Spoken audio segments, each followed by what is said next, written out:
Good morning, students. How are you? I hope you all are well. Dear students, last week we have started our fourth chapter, that is the Western Desert. And in this chapter, we have learned about location of the Thar Desert, its climate and vegetation, sand dunes, oases, and Indira Gandhi Canal in our previous social science class. Now today we are going to discuss about life of the people in desert. People living in desert have to face difficult conditions, especially with regard to the climate, food and water. ਕਿ ਜਿਹੜੇ desert ਵਿੱਚ ਰਹਿਣ ਵਾਲੇ ਲੋਕ ਆ ਉਹਨਾਂ ਨੂੰ ਬਹੁਤ ਸਾਰੀਆਂ ਡਿਫਿਕਲਟੀਜ਼ ਦਾ ਸਾਹਮਣਾ ਕਰਨਾ ਪੈਂਦਾ ਆ ਸਪੈਸ਼ਲੀ ਕਲਾਈਮੇਟ ਮਤਲਬ ਜਲਵਾਯੂ ਭੋਜਨ ਤੇ ਵਾਟਰ ਦੇ ਸੰਬੰਧ ਵਿੱਚ people lead tough life in the Thar desert ਕਿ ਥਾਰ ਡੈਜ਼ਰਟ ਵਿੱਚ ਰਹਿਣ ਵਾਲੇ ਲੋਕ ਜਿਹੜੇ ਆ ਬਹੁਤ ਹੀ ਔਖਾ ਜੀਵਨ ਬਤੀਤ ਕਰਦੇ ਆ Agriculture is not the main occupation. Instead, people rear cattle, camels, goats, and sheep. Rearing of sheep and goats is an important occupation of the people of Rajasthan ਕਿ ਰਾਜਸਥਾਨ ਵਿੱਚ ਰਹਿਣ ਵਾਲੇ ਜਿਹੜੇ ਲੋਕ ਆ ਉਹਨਾਂ ਦਾ ਇੰਪੋਰਟੈਂਟ ਕਿੱਤਾ ਜਿਹੜਾ ਖੇਤੀਬਾੜੀ ਨਹੀਂ ਆ ਬਲਕਿ ਖੇਤੀਬਾੜੀ ਦੀ ਬਜਾਏ ਉਹ ਕੀ ਆ ਕੈਮਲਸ ਮਤਲਬ ਊਠ ਬੱਕਰੀਆਂ ਜਾਂ ਭੇਡਾਂ ਦਾ ਜਿਹੜਾ ਪਾਲਣ ਪੋਸ਼ਣ ਆ ਕਰਦੇ ਆ The camel is a major mode of transport in desert because it has the unique ability to go for days on end without food or water.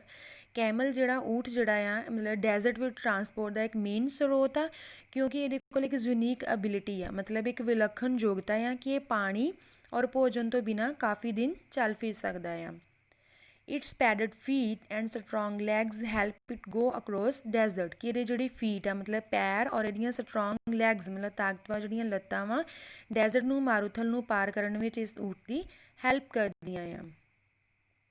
The camel is called the ship of the desert. Camel ਮਤਲਬ ਊਠ ਨੂੰ ਅਸੀਂ ਜਿਹੜਾ ਵਾ ਮਾਰੂਥਲੀ ਜਹਾਜ਼ ਦੇ ਨਾਮ ਨਾਲ ਵੀ ਜਾਣਦੇ ਆ the camel moves across the sand with easily ਕਿ ਕੈਮਲ ਜਿਹੜਾ ਆ ਉਹ ਕੀ ਆ ਈਜ਼ੀਲੀ ਜਿਹੜਾ ਆ ਸੈਂਡ ਨੂੰ ਅਕਰੋਸ ਕਰ ਸਕਦਾ ਮਤਲਬ ਪਾਰ ਕਰ ਸਕਦਾ ਆ the camel can stay without drinking water for a long duration camel ਜਿਹੜੇ ਆ ਉਹ ਕਾਫੀ ਲੰਬੇ ਸਮੇਂ ਤੱਕ ਪਾਣੀ ਪੀਤੇ ਬਿਨਾਂ ਵੀ ਰਹਿ ਸਕਦੇ ਆ its hair use to make clothes ਕਿ ਇਹਦੇ ਜਿਹੜੇ ਵਾਲ ਆ ਉਹਨਾਂ ਨੂੰ ਕੀ ਆ ਕਲੌਥਸ ਬਣਾਉਣ ਲਈ ਯੂਜ਼ ਕੀਤਾ ਜਾਂਦਾ ਆ ਕੱਪੜੇ ਬਣਾਉਣ ਲਈ ਯੂਜ਼ ਕੀਤਾ ਜਾਂਦਾ ਆ and its skin use to make shoes and tents ਅਤੇ ਇਹਦੀ ਜਿਹੜੀ ਸਕਿਨ ਆ ਮਤਲਬ ਇਹਦੀ ਜਿਹੜੀ ਚਮੜੀ ਆ ਉਹਨੂੰ ਕੀ ਆ ਜੁੱਤੇ ਔਰ ਟੈਂਟ ਬਣਾਉਣ ਵਾਸਤੇ ਯੂਜ਼ ਕੀਤਾ ਜਾਂਦਾ ਆ Camels are the main source of transport. Camels help in carrying loads and in pulling cars ਕਿ ਜਿਹੜੇ ਮਤਲਬ ਕੈਮਲਸ ਹੁੰਦੇ ਆ ਉਹ ਕੀ ਆ ਭਾਰ ਢੋਣ ਵਿੱਚ ਔਰ ਕੀ ਆ ਜਿਹੜੀਆਂ ਗੱਡੀਆਂ ਭਾਰ ਵਾਲੀਆਂ ਗੱਡੀਆਂ ਖਿੱਚਣ ਵਿੱਚ ਜਿਹੜੀ ਆ ਮਦਦ ਕਰਦੀ ਆ ਕੈਮਲਸ ਆਰ ਯੂਜ਼ ਟੂ ਪਲਵ ਫੀਲਡਸ ਇਸ ਤੋਂ ਇਲਾਵਾ ਊਠ ਜਿਹੜੇ ਆ ਉਹ ਕੀ ਆ ਹਲ ਵਾਹੁਣ ਵਾਸਤੇ ਵੀ ਇਹਨਾਂ ਨੂੰ ਵਰਤਿਆ ਜਾ ਸਕਦਾ ਆ When the camel finds water, it drinks a lot. ਜਦੋਂ ਇਹਨਾਂ ਨੂੰ ਕੀ ਆ ਵਾਟਰ ਮਿਲਦਾ ਆ ਤੇ ਇਹ ਬਹੁਤ ਸਾਰਾ ਪਾਣੀ ਪੀਂਦੇ ਆ it store the food in it's hemp ਤੇ ਉਹ ਕੀ ਆਪਣੀ ਹੰਪ ਵਿੱਚ ਜਿਹੜਾ ਆ ਕਾਫੀ ਸਾਰਾ ਫੂਡ ਜਿਹੜਾ ਆ ਸਟੋਰ ਕਰ ਲੈਂਦੇ ਆ so it can remain without food for many days ਇਸੇ ਲਈ ਕੀ ਆ ਕਾਫੀ ਦਿਨ ਜਿਹੜਾ ਆ ਫੂਡ ਤੋਂ ਬਿਨਾਂ ਕੱਢ ਸਕਦੇ ਆ Most people in desert do not live in fixed settlement but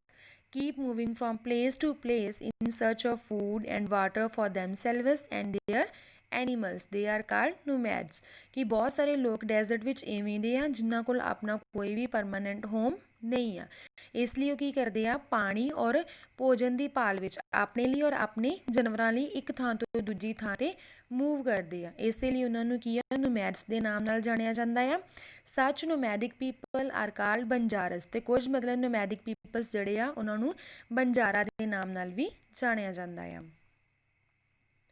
The people of this region wear colorful clothes that have glass work ਕਿ ਇੱਥੋਂ ਦੇ ਜਿਹੜੇ ਲੋਕ ਆ ਇਸ ਖੇਤਰ ਵਿੱਚ ਰਹਿਣ ਵਾਲੇ ਲੋਕ ਜਿਹੜੇ ਆ ਕਲਰਫੁਲ ਮਤਲਬ ਰੰਗਦਾਰ ਕਲੌਥਸ ਕੱਪੜੇ ਪਹਿਨਦੇ ਆ ਜਿਹਦੇ ਉੱਪਰ ਸ਼ੀਸ਼ੇ ਦਾ ਕੰਮ ਹੋਇਆ ਹੁੰਦਾ ਆ men wear kurtas with white dhotis and bright turbans ਕਿ ਜਿਹੜੇ ਮਤਲਬ ਆਦਮੀ ਆ ਉਹ ਕੀ ਆ ਜ਼ਿਆਦਾਤਰ ਜਿਹੜਾ ਵਾ ਵਾਈਟ ਧੋਤੀ ਦੇ ਨਾਲ ਜਿਹੜਾ ਆ ਕੁਰਤਾ ਪਹਿਨਦੇ ਆ ਔਰ ਬ੍ਰਾਈਟ ਟਰਬਨਸ ਜਿਹੜੀਆਂ ਆ ਬੰਨ੍ਹਦੇ ਆ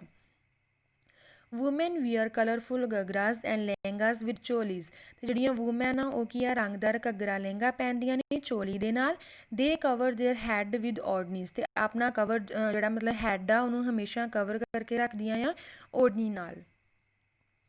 ਦ desert people enjoy singing and dancing ਕਿ ਡੈਜ਼ਰਟ ਵਿੱਚ ਰਹਿਣ ਵਾਲੇ ਲੋਕ ਜਿਹੜੇ ਆ ਉਹ ਸਿੰਗਿੰਗ ਅਤੇ ਡਾਂਸਿੰਗ ਨੂੰ ਵੀ ਇੰਜੋਏ ਕਰਦੇ ਆ। ਗੰਗੋਰ ਦਾ ਹਾਰਵੈਸਟ ਫੈਸਟੀਵਲ ਐਂਡ ਤੀਜ ਦਾ monsoon festival are their main festivals ਕਿ ਗੰਗੋਰ ਜਿਹੜਾ ਆ ਇਹਨਾਂ ਦਾ ਹਾਰਵੈਸਟ ਫੈਸਟੀਵਲ ਆ ਔਰ ਤੀਜ ਜਿਹੜਾ ਆ ਮੌਨਸੂਨ ਫੈਸਟੀਵਲ ਆ। Other Hindu festivals like Dussehra, Diwali and Holi are also celebrated in the Great Desert ਕਿ ਹੋਰ ਵੀ ਜਿਹੜੇ ਹਿੰਦੂ ਫੈਸਟੀਵਲ ਆ ਮਤਲਬ ਜਿੱਦਾਂ ਦੁਸ਼ਹਿਰਾ ਦੀਵਾਲੀ ਹੋਲੀ ਇਹ ਵੀ ਜਿਹੜੇ ਆ ਗ੍ਰੇਟ ਡੈਜ਼ਰਟ ਵਿੱਚ ਸੈਲੀਬ੍ਰੇਟ ਕੀਤੇ ਜਾਂਦੇ ਆ। The state of Rajasthan is famous for its forts and monuments. Tourists from all over the world visit these places of attractions ਕਿ ਰਾਜਸਥਾਨ ਦਾ ਜਿਹੜਾ ਰਾਜ ਆ ਇਹ ਕੀ ਆ ਕਿ ਬਹੁਤ ਸਾਰੇ ਜਿਹੜੇ ਮਹੱਤਵਪੂਰਨ ਕਿਲੇ ਔਰ ਸਮਾਰਕਾਂ ਕਰਕੇ ਜ਼ਿਆਦਾ ਪ੍ਰਸਿੱਧ ਆ। ਇਸੇ ਕਰਕੇ ਜਿਹੜੀ ਇੱਥੋਂ ਪਲੇਸਿਸ ਦੀ ਜਿਹੜੀਆਂ ਮਤਲਬ ਥਾਵਾਂ ਦੀ ਅਟਰੈਕਸ਼ਨ ਆ ਉਹ ਬਹੁਤ ਸਾਰੇ ਜਿਹੜੇ ਸੰਸਾਰ ਦੇ ਲੋਕ ਆ ਉਹਨਾਂ ਨੂੰ ਅਟਰੈਕਟ ਕਰਦੀ ਆ। ਇਸੇ ਕਰਕੇ ਕੀ ਉਹ ਹਰ ਸਾਲ ਜਿਹੜਾ ਆ ਇਹਨਾਂ ਥਾਵਾਂ ਨੂੰ ਦੇਖਣ ਵਾਸਤੇ ਰਾਜਸਥਾਨ ਦੇ ਵਿੱਚ ਆਉਂਦੇ ਨੇ। ਦ ਹਵਾ ਮਹਿਲ, ਅੰਬਰ ਫੋਰਟ, ਬਿਰਲਾ ਮੰਦਿਰ and Jantar Mantar attract thousands of Indians as well as foreign tourists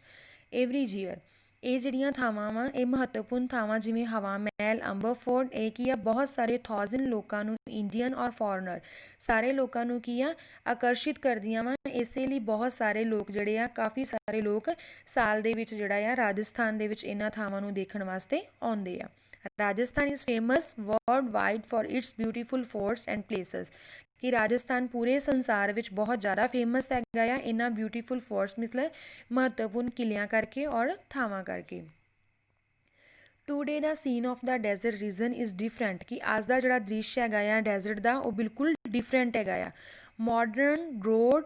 link important city with the Thar desert ਕਿ ਬਹੁਤ ਸਾਰੇ ਮਾਡਰਨ ਰੋਡ ਜਿਹੜੇ ਹੈਗੇ ਆ ਉਹ ਇਹਨਾਂ ਥਾਰ ਡੈਜ਼ਰਟ ਦੀ ਸਿਟੀਜ਼ ਨਾਲ ਲਿੰਕ ਹੋ ਚੁੱਕੇ ਆ। All types of vehicles like buses trucks cars and others run on these roads ਅਤੇ ਬਹੁਤ ਸਾਰੇ ਵਾਹੀਕਲ ਸਾਧਨ ਜਿਹੜੇ ਆ ਜਿਵੇਂ ਟਰੱਕ ਬੱਸ ਕਾਰ ਉਹ ਇਸ ਰੋਡ 'ਤੇ ਚੱਲਦੇ ਆ। ਸੋ ਥੈਂਕ ਯੂ ਸਟੂਡੈਂਟਸ ਇਹ ਸੀ ਤੁਹਾਡਾ ਚੈਪਟਰ। ਇਹਦੇ ਨਾਲ ਹੀ ਸਾਡਾ ਜਿਹੜਾ ਚੈਪਟਰ ਨੰਬਰ 4 ਦਾ ਵੈਸਟਰਨ ਡੈਜ਼ਰਟ ਜਿਹੜਾ ਆ ਕੰਪਲੀਟ ਹੋ ਚੁੱਕਾ ਆ। ਸੋ ਤੁਹਾਡਾ ਹੋਮਵਰਕ ਕੀ ਹੈ solve the back exercise of chapter 4 on your book ਅਤੇ ਤੁਸੀਂ ਆਪਣੀ ਮਤਲਬ ਬੈਕ ਐਕਸਰਸਾਈਜ਼ ਜਿਹੜੀ ਹੈ ਉਹਨੂੰ ਆਪਣੀ ਬੁੱਕ ਉੱਪਰ ਸੋਲਵ ਕਰਨਾ ਆ। So thank you students have a nice day.